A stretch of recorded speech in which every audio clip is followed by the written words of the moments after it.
everybody, and welcome to Kickin It on a Blue Couch podcast. I am your host, Casey, and my co-host, Miss Linnea. Say hi. Hello, everybody. And we also have two guests joining us today. My colleague and friend, Miss Shayla. Say hi. Hi, everybody. And her fiance, Mr. Jarvis. Hey, how y'all doing?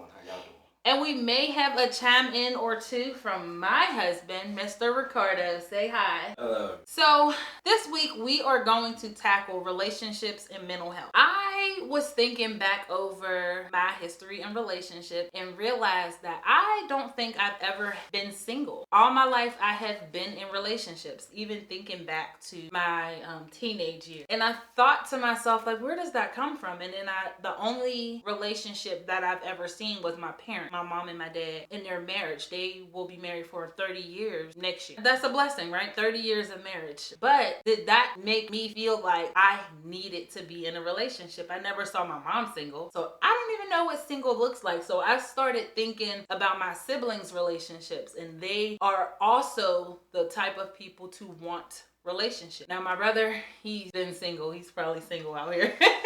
Who knows what he got going on. But my sister, in her relationship, has always been to keep the relationship. You know, I don't know how to be single. And I don't necessarily know if that's a good thing or if I've missed out on anything, or, you know, I don't know, because I've always been in a relationship. I got married young. I got married when I was 21 years old, and we just celebrated 11 years of being in a marriage. Hey, that's a blessing too. Congratulations. Thank you.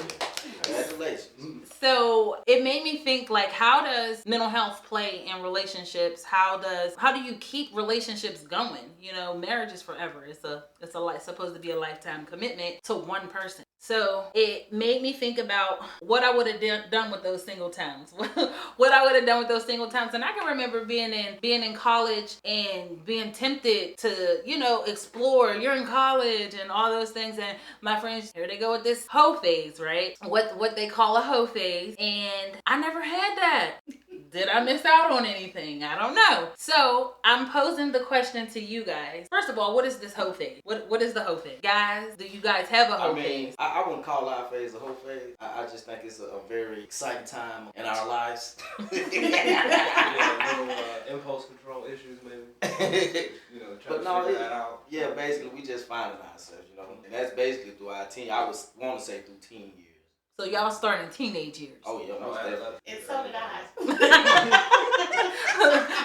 Your whole phase started in the teenage years. My whole phase started, when I was early teens. Okay. So is having that phase a vital part of life? Like, do we need that? I think you do. You think so? I do.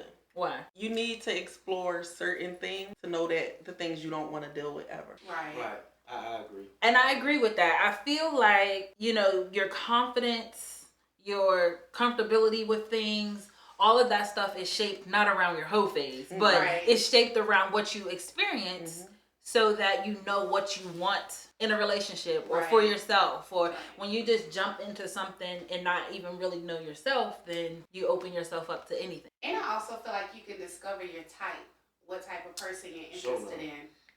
What you want and what you don't want in a person. So that's true. I don't know. I'm the type of guy. Okay, when I go to the swimming pool, I'm one of those guys that'll put their toe in the water first. Okay. Because I need to test the water first. Right.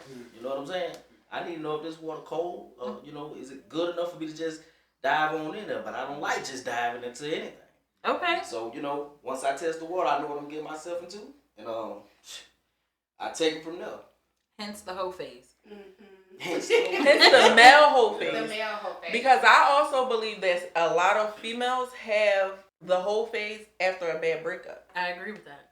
I think, especially because when we're younger, even in our teenage years, we're usually going full force in emotions. Men aren't. So they're usually trying to sort their royal oats and things of that nature.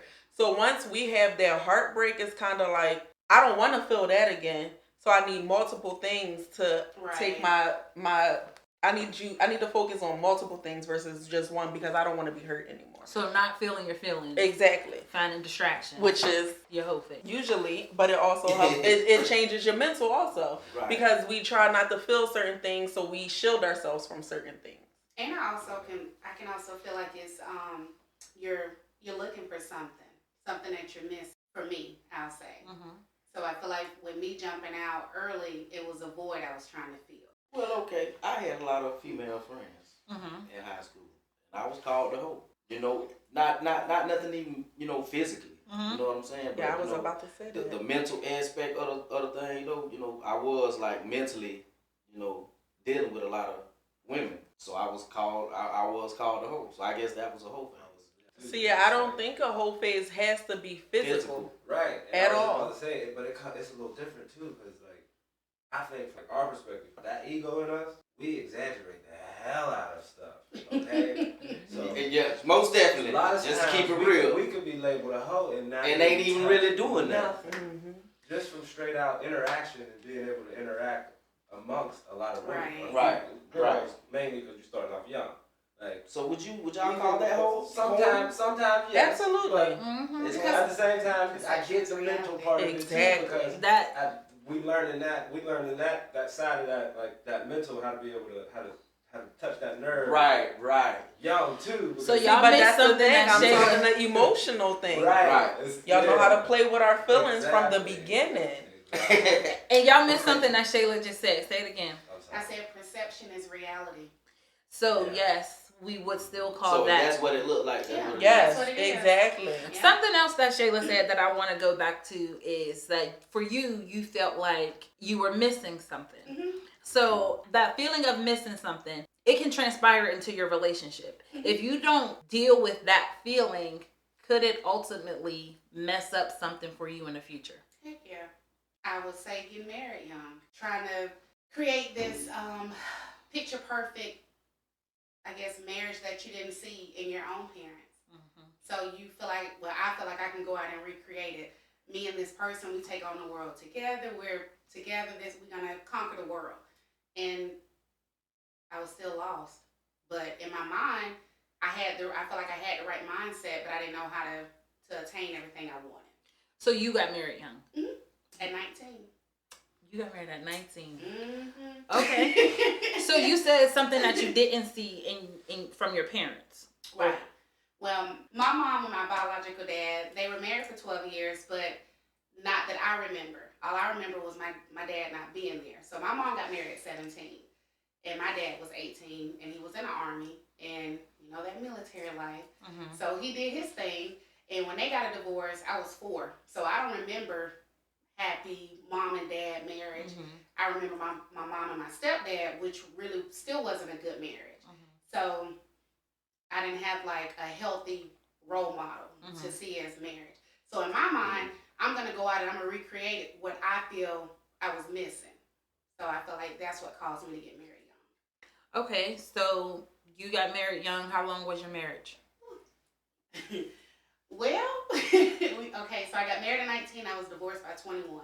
Okay, so what's that, 2 years? Yeah, and then truthfully, we were separated more than we were legally married, but we were not together. Okay. I've been through that Yeah. too. So you got married young? No, I didn't get married young, but you know, in that situation, like being in a marriage and being like within a separation while you're still married for like most of the marriage, you know what I mean? Okay. Like we lived apart. I had my own apartment. He had his own place, but we were married legally, but Not together. not together. So when you're in a relationship, how do you know when it's time? And maybe this is a question for the guys. How do you know when it's time to go from dating to I'm ready to get married? But I guess it's a question for us too, because to be quite frank, you know, a man, I can't really speak for every man, but let me just speak for myself. I mean, a guy, he pretty much already knows it, like, you know what I'm saying, within that first month, you know what I mean? Like, if you really want, if this something that I can see myself, you know, settling down with, or is this just something to do with my time? So within that, you know, As early as a month. I mean, I would like to say that because, you know, and you know, ain't nothing perfect. You know, you can't go in a relationship, you can't go in there and thinking it's gonna be all peaches and cream. You got to expect, you know what I'm saying, the unexpected. But I feel like I know, like just me and you, I knew I wanted, you know, within a month or two, you know, like, yeah, this is somebody I need to go ahead and settle down. Okay. Well, I was bucking. Too good to be true was my thought process. I'm like, I can't keep making the same mistakes. So I was like, he's saying all the right stuff, but yeah. So I did. And I think life experiences, right? It teaches us to be that way. Right. Back and to it's the mental part. right. And it's I want to say it's so unfortunate in a sense, but it's actually a protective thing for us because when you've been through breakups, when you've been through situationships, and you just tired of going through those things, you eventually get to a point where, you know, nobody's coming with the right intentions. Right. And I have to make up in my mind how to protect me. And that's why, back to that whole phase, I feel like I'm going to stand on it's a vital part of life because it teaches you that protection part. It teaches you what you want. It teaches you your standards also. Right. How it really does. And if you don't experience letdowns, if you don't experience ghosting, somebody not calling back after how do you know how to deal with those things? But most importantly, how do you know how to deal with it? Hey, even recognize it before it happened. You can, you know how back then I would say we make excuses. Oh, maybe something happened, or maybe you lost my number. Maybe, you know, maybe something wrong with his phone. Now when it happens, you be like, oh, here you go. You know, you know what's going on. But you got your PPP. I mean, you're not just thinking, I'm thinking about the person protecting. I might need me a PPP, but back to the protective equipment. You know what I'm saying? Now you done been through that. You know what I'm saying? Now you properly protected the next time. You know what I mean? Right, and that's what it teaches us. But some people don't learn from those experiences. And they also wear it too. And that's what I was getting Some to. Some people wear it. And they don't know how to deal with it when it comes time to deal with it. So the whole dating experience for people be their whole phase. Because it also makes them a runner too. Yep. I can identify that I am a runner. When I don't like how certain things are going, especially in the getting to know you phase, I'll check out and I'll just be like, this person is not for me. And I might have passed up my husband because I just was like, oh, he didn't call when I called and he didn't answer. Yeah, I'm probably never gonna call back. Whole time he could have been at work. It's like we got this emergency. box. I have a thing. I have things that automatically triggers me. Right. And I had to learn how to work through those things to acknowledge that some people, that things aren't going to be perfect, like he said, but some of those are going to be worth it. It's like we have a checklist, and when each box not checked, they playing games. Right. They playing games. You can hold a person to a higher standard. You know what I'm saying? Pedestal. Putting people on a pedestal.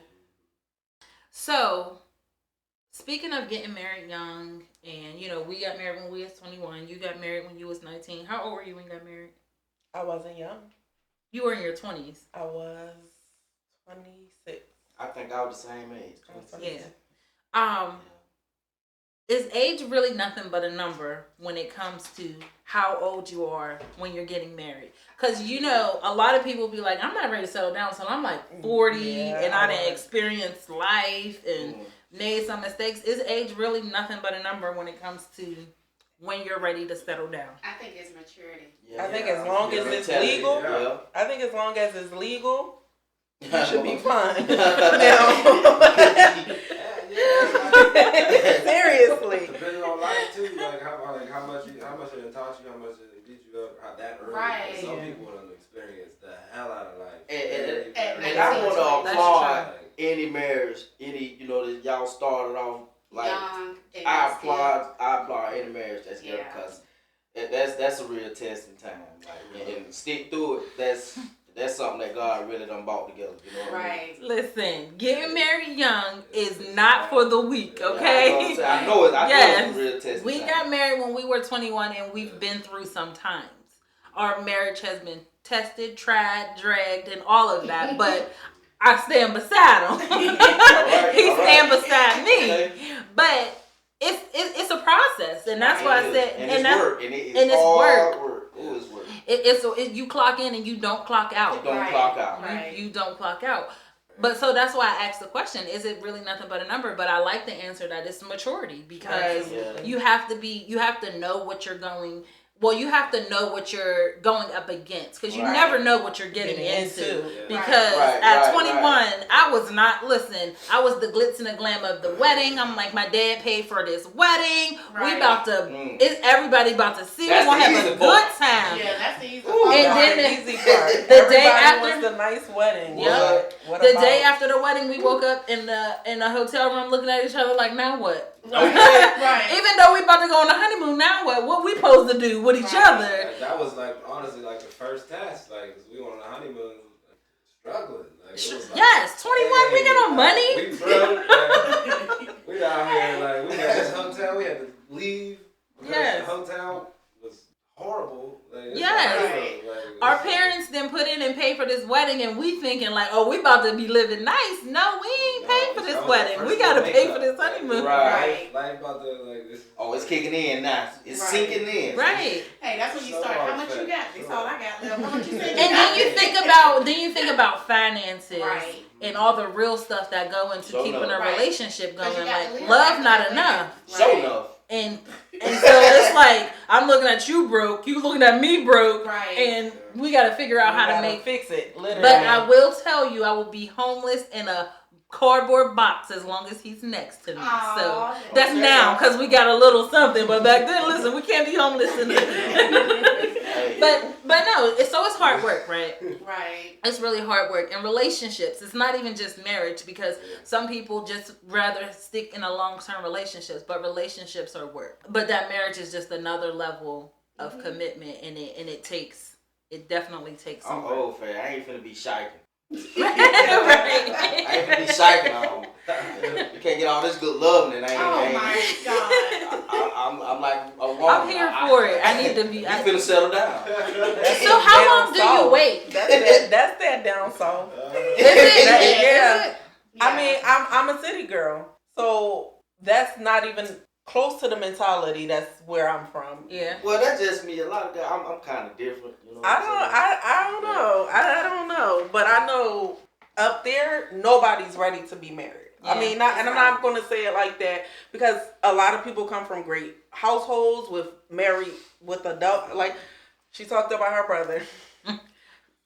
Just a lot of men come from their parents are married and everything, but up there is like, if there's 10 women to one man, I need to explore all of them. Right. And down here, I see it totally different. Men are usually ready to get married down here, things of that nature, because down south is a family aspect. Up there, well, you know what? Let me speak. I mean, from looking at me, you wouldn't think that I've been through the stuff I've been through, but you know, my walk of life been totally different.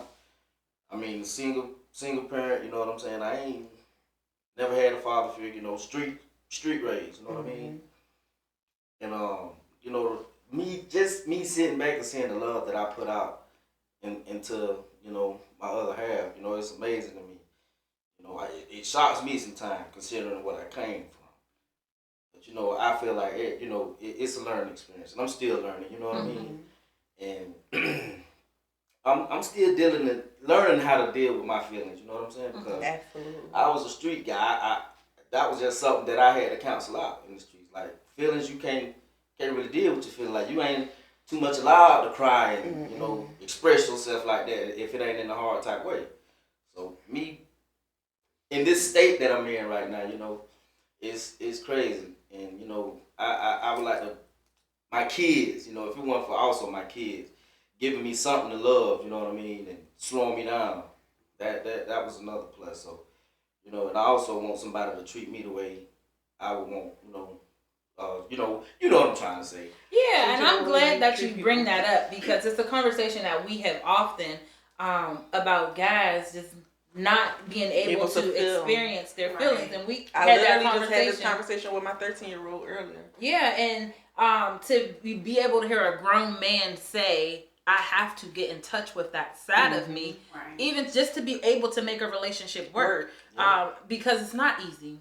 And when you're raised completely, not even raised, but when it's ingrained in you that no, you're not supposed to feel. Stop crying, suck it up. You acting like a crybaby. Right. Exactly what you just said is the reason my marriage fell apart. I was married to someone who did not know how to express himself at all, and not because he didn't want to, but he also had some mental issues he needed to first own up to, and at least take account. Admit. And then he had to learn how to love in a relationship, and then love himself enough to know that the relationship is not going to work. And it took a while for that to happen, but I had to remove myself from it because I was pouring into him, but he wasn't ready to be what he needed to be for himself. So it's a thing. Yeah, definitely is a thing, because the main way that we learn is from experience. Yes, and that is one of the things that we literally lack the most in experiencing from little kids. Like, even if, like you said, you grew up in the streets. I grew up around it, but nowhere near in it. Right. Close enough to where, I've seen it every day. Like, it was on display. Like, wasn't able to avoid it, but at the same time, that was still the mentality that I saw from every male in my family. Right. Like, starting at the top. Every story that I heard passed down from him. So it's like, that was still something that was engraved. When I say it's for us, it's like literally resetting a hard drive. And it's scary as hell. But we don't like to admit that. Right. That's the part that... Right. You don't want to admit it. So while we're talking about feelings and, the generational patterns and how we start to break them, how do you in a relationship tell your partner that you're struggling mentally? I just tell him. Yeah. It's easier. It's easier for women. Much easier. I just tell him. Express themselves. That question is definitely for the men. Well, not for the men, but definitely. Well, you want to hear his feedback, don't you? I mean, no. Honestly, in my relationship, when I was in the marriage, I couldn't even tell him I was struggling mentally because I was trying to get him to acknowledge what was happening to him. So I was only taking on everything he was dishing out, and it was starting to break me mentally. Like, I didn't think going into that marriage that I came out with more scars than I went into it with. Right. And I was gonna say something similar because it seems as if it's easy for women to just be like, I'm having a day, I can't right now. But it's not always so easy. But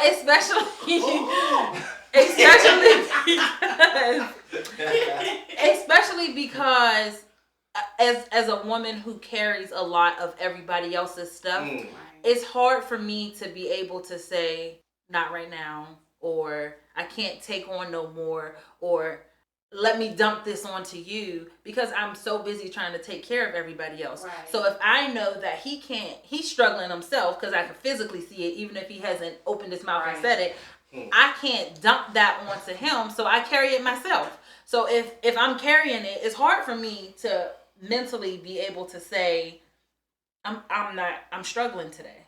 Right. Today was a day. Like, sometimes day.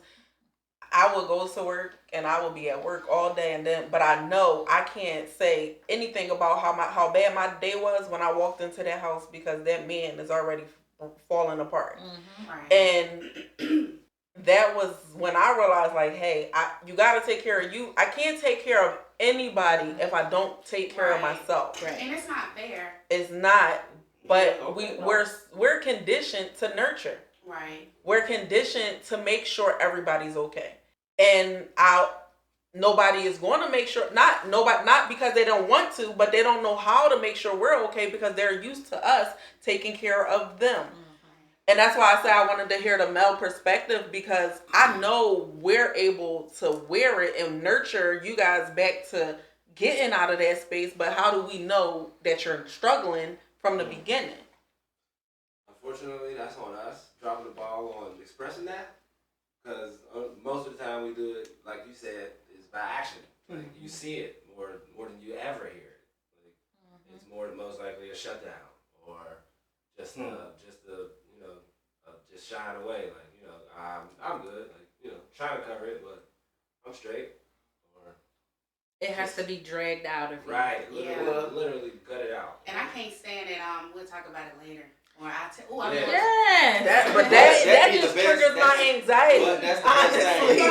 That's the best thing at that time. I because agree. If not, the whole situation can go left. From bad to worse. It could go from bad to worse. And I know me. I know how I am. And if I'm like, look, you know what I'm saying? Because maybe I just need a couple hours or something just to process. Give me time to process and evaluate. And then after I do that, okay, now is this really worth the conversation? Or you know what I'm saying? What is this gonna amount to? You know what I'm saying? But I think that's compartmentalizing it because it is always worth a conversation just so it doesn't happen again. So it's I don't always think worth so. the conversation. I don't think so. I absolutely love his answer because in a relationship we have to know how to compromise, right? I gotta pick and choose my battles here. Pick and choose. So if I say I need 10 minutes, I'm gonna take my 10 minutes and I'm gonna gather my thoughts. I'm gonna get myself together, and I need to know if I address this issue or this thing that's bothering me, is it gonna make it worse? Is it gonna make it better? What are we gonna get out of this? And if the outcome not gonna be progression and it's only gonna cause us to have more of a conflict, it's not worth it. Just let it go. So But- can I ask a question? Go ahead. That's the decision you're making for both of us, though. So I was gonna say, but I do need to go back to the conversation. Right, that's what I was but saying. not in that moment. I definitely agree with the taking the time because something like literally, if I'm already at 100 and you're trying to get me to talk about it, I might hit 1,000. So I do understand the calming down stage, but that's why I said I feel like the conversation always needs to be had because if you don't tell me what took you to 100, I can't identify it and not do it again. That's what I was trying to say. I don't want to like a tit for tat type of situation, but I always want to be able to know that at this instant this bothered you, and I'm glad you took the time to tone it down so that we can have an adult conversation, not an argument, not anything else like that, but a discussion. Because I need to know that I'm here for you just as well as you're here for me. I agree on that. I do agree on that, but the original question was about the mental piece of it. How do I tell you I'm mentally struggling? So we're not arguing when I'm telling you I need a minute. It's something that I'm struggling with. A lot of times I just be like, she can tell when I'm like mentally, like I got I be having a lot of stuff going on too. And me, see, I'm so unselfish to the point where, you know, I see how she come in. I see how she come in, you know what I'm saying? And I know her job and I know it's mentally draining. So my mind state is like, dang man, I don't even want to, you know what I'm saying, put this extra stress or this extra piece of boulder on her, man, because I already know what she's going through. So you know what I'm saying? I'm going to try to figure this thing out myself, which may not be, you know what I'm saying, the best thing to do because she could, you know, have some nuggets, you know what I'm saying, can help me in this situation. But, you know, I'm unselfish and I don't be want to put my problems. I was always that time. I don't like putting my problems on nobody. But I think that's men. I really think that's men in a whole, and that's why I wanted to ask. So even if she did have a long, stressful day at work, what if whatever you needed to talk her might be a breath of fresh air? It might not be something that's not not stressful, but it might be something that takes her attention from that whole bad day that she had. Because now I can comfort my man, I can comfort my spouse, I can comfort my comfort zone. So that might actually make her feel a whole lot better than to know that babe is walking around the house wearing something, and I can't even I don't even know where to start to try to figure out what's bothering him. I'm working on it. That's I definitely. Well, a lot of men are working on it.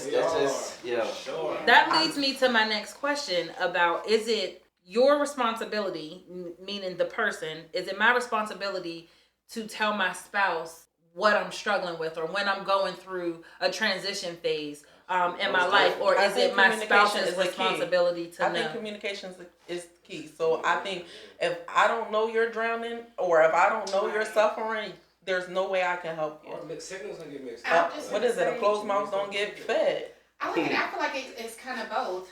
I feel like I should know my partner enough to know when something's wrong also. Yeah, I do. So I feel like I agree. Like it's a little of both. I feel like if Jarvis is usually playful and clowning and he's standoffish and shut down, or if he's like I'm going to bed early, if his behaviors change and I'm like Something's not right. So I feel like it's a little bit of both. Yes, he should communicate, but I'm gonna also ask, like, no, you okay? What's going on? Now, at that point, when I ask, it's his responsibility to be like, baby, this is what happened today, or I got a lot on my mind. I was thinking about this today. Tell me. But if you don't, I can't help. That's where we still. That's why I say we still struggle. That right. Even like you said, you gotta trial it out. And experience is the only way that we learn. Right. And the only way we gotta do it is like literally get uncomfortable. It's that uncomfortable. But that goes back to something that Casey said when she said that men are conditioned to men don't cry. You're not supposed to cry and things like that. But allowing any type of emotion to come out, I think that's where you gotta start. Even if it's like a slamming of a door or something like that, I don't want it to turn to escalate, but that's some type of reaction. That's a little bit of emotion, and some men usually bottle all of the emotion up, and then it bursts. Yeah, you're right now. And then it bursts. That's what we do now. Something else that I was thinking, from my previous marriage to now, I feel like I open up and share a whole lot more than I did back then. Back then, it was a fear of judgment, or they wouldn't understand, or I don't want nobody to think I'm crazy for my thoughts. But with Jarvis, it's like, stop. I might be like, well, I'm going to tell you something, but you might. You're not going to like it. But right. You but know I what? feel like I can. Yeah, we're a lot alike. But is that also growth within inside of yourself? And that's I like the growth, because that leads me to what I'm saying. So when I ask, is it your responsibility to tell your partner that you're changing or transitioning, I also mean that no two people stay the same in a relationship. Right. The person that you married at 21 is not the person who sits here at 32. Right. So as I grow and as an individual, do I need to explain to you that, 5 years ago I was okay with X, Y, and Z, and now I'm not okay with that, or whatever? Or is that our responsibility in a relationship to be able to know that about each other, or do we need to have a conversation about things? That I would say conversation. How I'ma know? You know what I'm saying? I agree. Last week you liked chicken nuggets. Today you want tender. It could be as small as that, or as big as wanting to relocate and start a bigger family. But that's where the communication comes into play. I agree. I think that's small feather. when Ricky and I, it breaks the camel's back. Absolutely. Exactly, because right now we live in Georgia. When we got married, we lived in Pennsylvania, and Ricky said he would never move out of Pittsburgh. And so it took us some time, right? And so those are conversations that we had to be able to have, right? But a lot of people assume that you're my spouse, you're my partner, you're supposed to know these things, you're supposed to know, and that is immediate conflict in a relationship, because nobody can read your mind. Right. Even if you've told me these things before, people change. Right. Things change. The only thing that made me feel like that and think like that was fear. I didn't want to say that. Yeah. As a man, you know what I'm saying? We ain't gonna say that. And that comes back to That's what it was. That comes back to not being able to express or communicate emotions and feelings. But being in a relationship, you have to be able to challenge and tap into that, or you fail every time. That transparency is a thing. Right. So let me ask you this, because we've all had failed relationships, right? Right. How do you know when you're ready to bounce back from a failed relationship? I think it's the work you do inside of yourself. Yes. Honestly. Because like the whole phase, you learn the things that you're willing to deal with, that you're not willing to deal with. So after a bad breakup, usually it takes you some time to come out of that relationship. It's not like today. It don't be overnight. Yeah, it's not overnight. So you learn the things that you're never going to be a part of in a relationship anymore. Yes. But then you also learn who you are at that space. Like, I went through these things. I've dealt with these things. So now I know how to see them coming.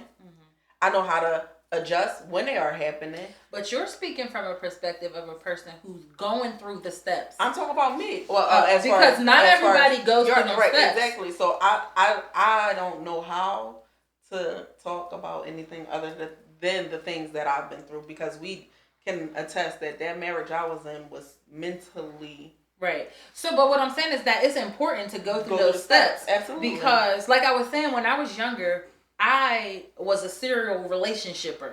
Like I didn't realize it though. I needed to be in a relationship. I don't know what it's like to be by myself, but that knowing yourself and knowing what it is to be by yourself is so important. As a teenager, I don't count those things, but I guess I should. Huh? Full transparency, I was in a relationship and out of a relationship at the same time. And that's what I mean. Like, as an adult, I've only ever been in one relationship. So the beginning of my marriage was a struggle because I didn't know me. I didn't know what it was like to be by myself. So I can't explain to my husband, my new husband, what I like, what I don't like, what I'm going to tolerate, what I'm not going to tolerate. I don't know because I don't know myself really. I'm 21. I'm ready to get married. I'm married, haven't experienced the lick of life. And so I think it's so important to take time after a breakup to get to know who you are. I think I have to get, like, when I go through a breakup in the past, it was like I hate to say this, but when I get over my bitter phase, like, it's just my mindset, but like, when that person has hurt me, I look at all men the same. So if I go to a store and a man looking at me, I'm like, I'm giving him the stank look. Don't come over here. Don't say nothing to me. I'm not approachable. Right. So I have to go through the bitter phase, stay out my face. So I don't want anybody. Don't say anything to me. I'm not interested. So that's my time for me refocusing on myself, my children. I have to have time for me to listen to my music. If I need to cry it out a couple of weeks or whatever I got to go ice through. Cream phase. Yeah, I have to go through my soaking phase before I'm ready to, somebody to reintroduce them to my life. How long does that take? I was about to say, is there a time frame? I would say, for me, it's like a year at least. Okay, I think that's healthy. I think it was at least a year. I need it because I need that time. Now, I'm not gonna lie.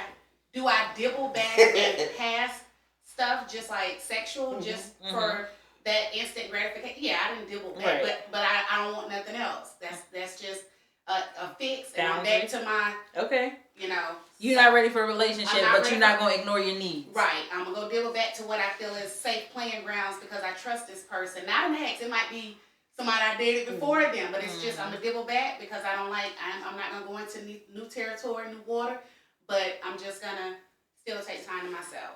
See, for me, I got out of my marriage in 2017. So since then, I have not had a full-blown relationship since then. But I also needed to do a lot of work for me. Right. Literally, like I started therapy. I started doing a lot of things differently. So now I know that the person, whoever gets to be with me now, that Lania that I was way back when, I don't even know how to identify her anymore. Right. So what I'm looking for changed. What I'm going to deal with has changed.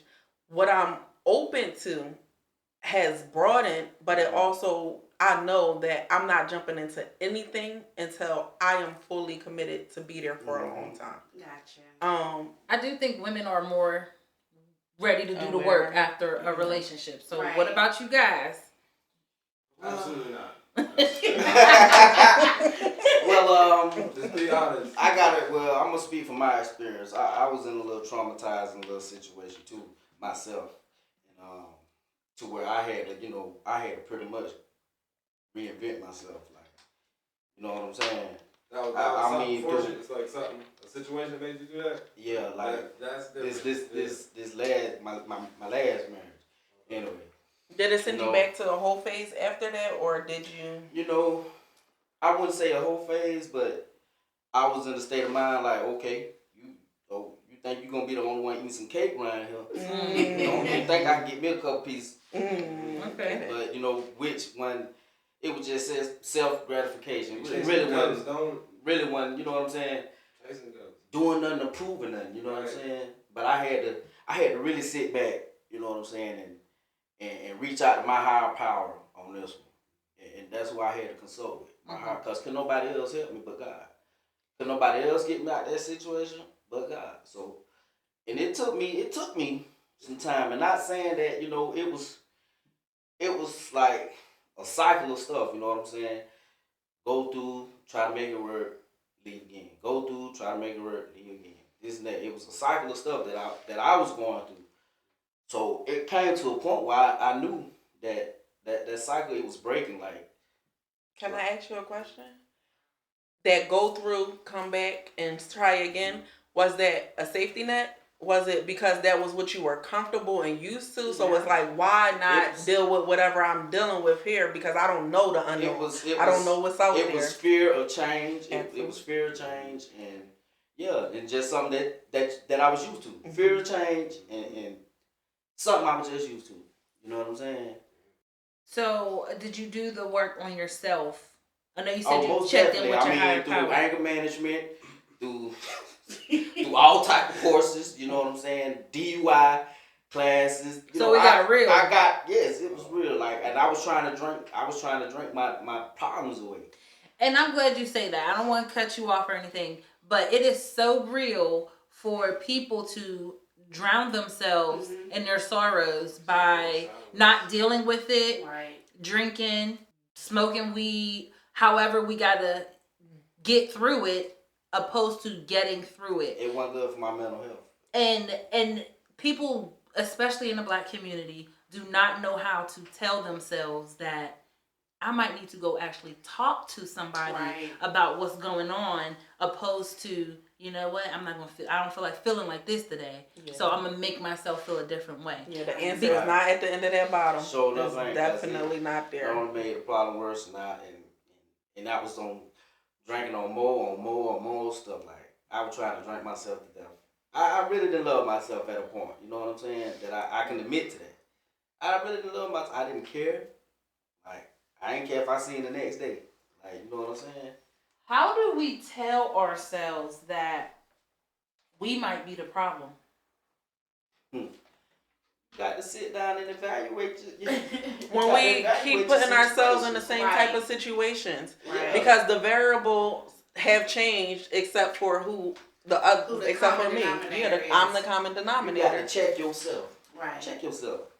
So I think it's important for us to be able to recognize when we are the problem, because that means I need to do some work on me. Right. If I'm bouncing through these relationships full speed ahead and I keep getting the same outcome and nothing's changing, something got to change. Something. It got to be something. Well, what if it's not, I would say, well, I guess it's still kind of us, but what if it's the type of people we pick? Something got to change. Your type might have to change. Right. So there's a reason why I keep going back to the same type of something, because I'm not dealing with something in me, or I need to go sit down and talk to somebody for them to be able to point out my pattern so I can see it, have my own aha moment. Like, you know what? Every time I see them with them tattoos, not even just tattoos, like they might not look the same, but they have the same experiences. Like for me, I was a healer.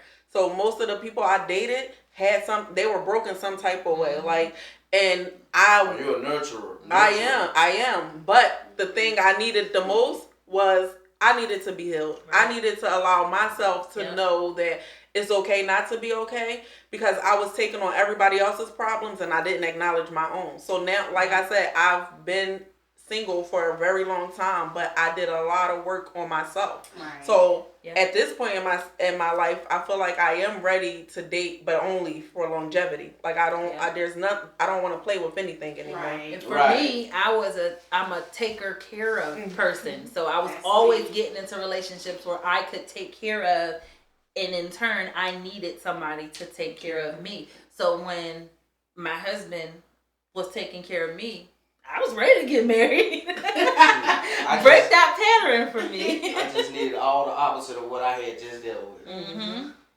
And so, to be real, to answer your question, even though it seems like I'm not the problem, really, I'm the problem, because I have a problem. Or I have a problem. Absolutely. That's probably better wording. Because now I need to figure out why I keep going back to the same type of thing. Even if it's not the same person, I'm something's pulling me back. It's a cycle. Right. It's a cycle. Right. And sometimes it's something that we've seen in our parents' relationships, and Right. you know, people with addiction. You know, if my mom was married to something and I saw her function in a relationship a certain type of way, I learned how to function in relationships that way. Right. So when I get into a relationship and now my spouse is XYZ, it's because that's what I knew. So I attracted what I was able to Right. take care of. But we all have to be able to tell ourselves when we need to sit down with somebody else and be okay with it, because this community of people, meaning us as Black people, are not okay with sitting down and having somebody point out to us things about ourselves that we don't like. Yeah, because that means then you have something you have to fix. Right. I gotta be accountable for something. Right. Accountable. Yes. Yeah. It also stems from the fact that we think everybody's judging us. Right. So nobody believes that if I go sit and talk to this person who never met me and don't know anything about me, they're not going to judge me from the beginning. So that's why going to a therapist is so hard for people to do, because for me, I was always like, I tell people how I feel all the time, and then it smacks me back in my face, or they make it seem like I'm confrontational or I'm being aggressive or things of that nature, but it's hurting me. Right. So now, once I was able to identify the therapist that was good for me, she already know where I'm coming from before I even get there, because it's like we have a relationship now, and she knows that it's not something. If I'm talking about it, it was definitely hurting me, Right. and I didn't know how to identify being hurt from the beginning. So you got to be able to have some difficult conversations, and a lot of people not able to do And that. uncomfortable, difficult, and Right. It's gonna happen uncomfortable. on the first go round. That is Right. so important, because First therapist, first shot. people think that I'm gonna go into the situation and they're gonna fix me, Right. and there's no Right. fixing. No, A you therapist have to do can't. the work. They're not magicians, you know. Right. And Shayla, licensed mental health counselor, you know, people go into meeting you like you got a magic fix-it pill, and there is no magic fix-it pill, Because I because would already took it. I would have took it too. Give me the magic fix-it pill. But the accountability part is what stops Right. people, because when you get in there and you realize that on your first session, you're not going to walk out feeling 1,000 times Right. better. You probably going to walk out feeling 1,000 times worse. Right. Yeah, Because you didn't ripped off so many Band-Aids. Right. Absolutely. Yeah. But you got to be okay with seeing a process through, because you never learn how to step out of that comfortable zone that you've been in. So as men, not being able to express emotions and following in those generational patterns, you never learn how to tap into your emotions if you don't see the process through. Right. If you keep stopping at what I'm used to, what I know, because it's comfortable, then you never cross into that uncomfortable zone, and uncomfortability is where change happens. Don't expect like it not be uncomfortable. It's gonna be like it's gonna feel uncomfortable. It's gonna feel like you're going against everything you know or Right. Yeah. or engraved in you. Pressure It's busts like pipes, but it also makes diamonds, so you Yeah, have no, to choose it. we're able to use like the way that we're able to use trauma and traumatic experience and turn it into gold. Mhm. Right. As far as just the Black community, like the way we've been able to transition that right there shows the durability and strength. So no, Right. gold got to go through fire So for it's the Right. Go to get we it can shine. slide just a little bit the other way in that little uncomfortable space too, and do the same thing to try Get to better. really do something for these generations that's coming after us. I have a question. Man, it's This for you, Casey. Do you feel like your husband, I would say with your relationship, do you feel like he talks to you more because you are a therapist and he feel like you will understand, or do you feel like it's just the history? At this point in my relationship, it's the history, and it's because I'm a therapist, but it's recently gotten to this space. Gotcha. This time last year, I'm still kicking down doors trying to figure out what's wrong. Now he's in a space where he can talk about it. Let's have a conversation about it. Let me, right now in the moment while I'm feeling it, address it. Right. Gotcha. It didn't look like this always. Okay. So now He he's trying. able to, Yeah. right? We And trying. I'm able to recognize that. I can see it. So even when he starts to regress and he's like holding it in, and I can see there's a problem, I'm able to be like, I know he's trying with it, so I try with him. You know, Right. I go through it with him.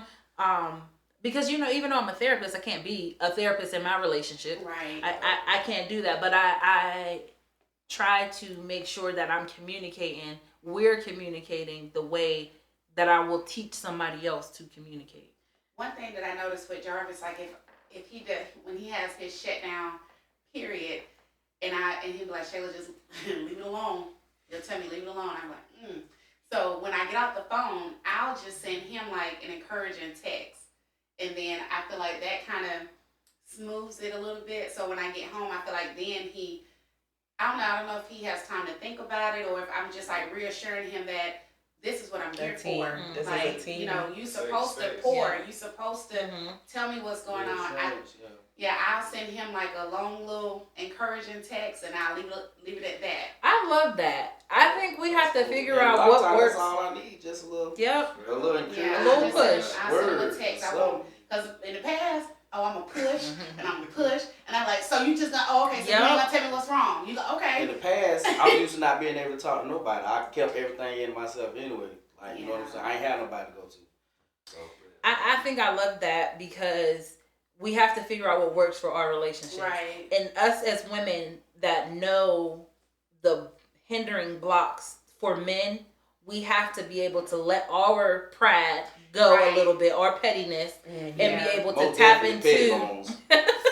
Well, we gotta be able to tap. It's a thing because we know something's bothering you, so why not tell me? Right. And now I gotta wait, and I gotta try to figure out. Now I'm putting 2 and 2 together, and it already equals 65 in my head. Right. It never even equals 4 because I done came up with all of this stuff. Something that you said too that is so true. When y'all shut down, it does bring us more anxiety. Yes, it's it does. What can it be? Yes, Right. where did it? What What goes everywhere? Literally. But when I shut down, I try to I try to love on you. But in I try the to back kiss of on my you. mind, I'm like, let you know that it's not you. But it's not you. Right, I know, but once, Something even if you happened. say it's not me, it's I'm like still I was wondering. supposed to be able to figure out what's going on, and the fact that I didn't, or I didn't even notice it, see it coming, And like I said, that's something I'm still working. I'm used to holding everything in myself anyway. So that's something that I'm talking about this for years of having to do this. So this is something that I'm working on. you're doing good. And I'll give you that. I'm more open Yeah. I've ever been in my life with her. So I'm proud of it. Something I do with my guy friends, I always ask, "Where's your head?" Because I'm not going to say what's wrong, because maybe there's nothing wrong, but the fact that men don't feel like they can share at all. Right. So I just say, "Where's your head?" Because today you might be like, it's all over the place. Right. I got a lot going on, but you need to just let it out, and it doesn't have to be like you're in the worst space of your life, but you might just need to be like, my car insurance is due. I was at work and I was late. Like just where is your head, so that you can be able to.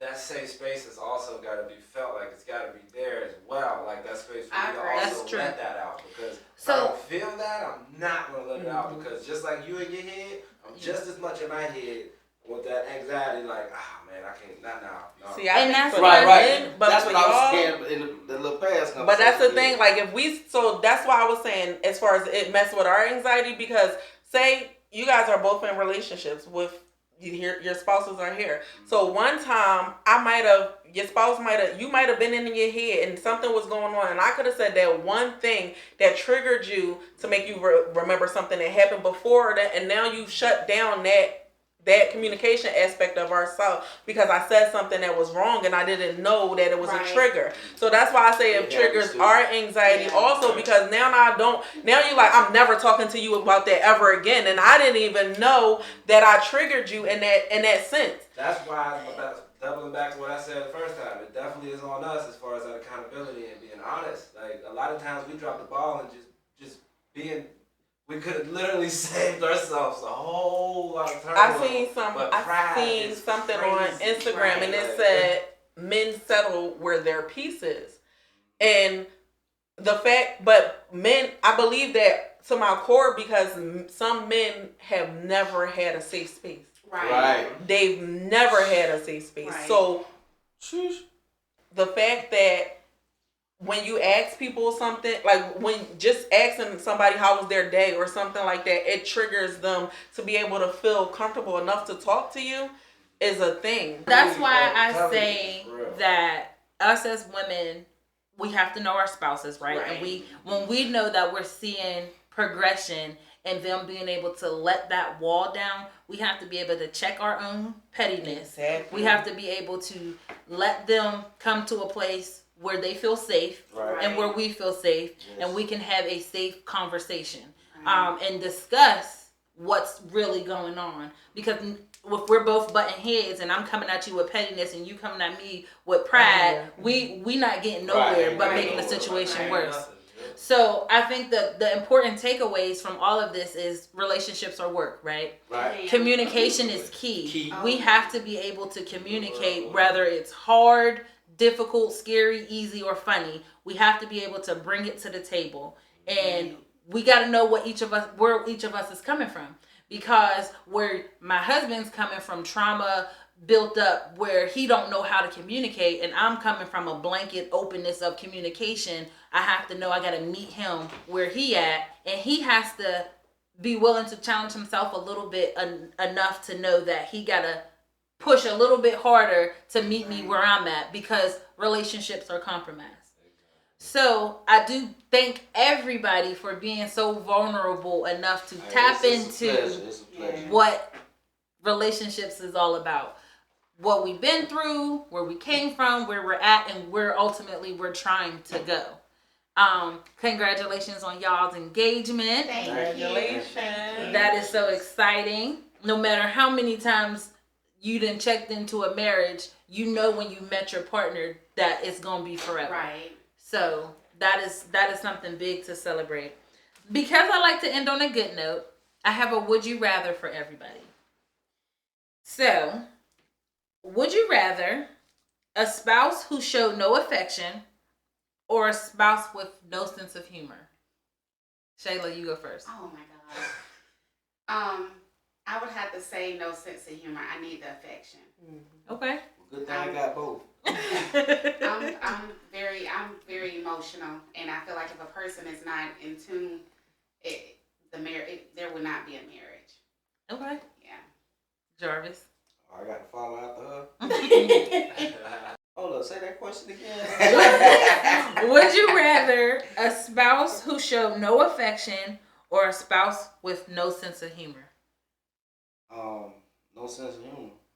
I mean, I'd rather you be a lame than be a helpful. Linnea. I'm gonna say no sense of humor because I'm gonna cackle myself. I'm a hoot. I know I'm gonna be funny, so you gonna give me a hug, okay? I need that. Like you gonna listen. I need to be your skin, so I know there's no way I can deal with anybody that's with a lack of affection. There's no way. Yeah, I'm a comedian around this place. You're gonna laugh one way or another. Ricardo. No affection. You would rather no affection? No sense of humor. No sense of humor. Affection. I ain't gonna lie. I should finna make that happen. Yeah. Nah, I'm just kidding.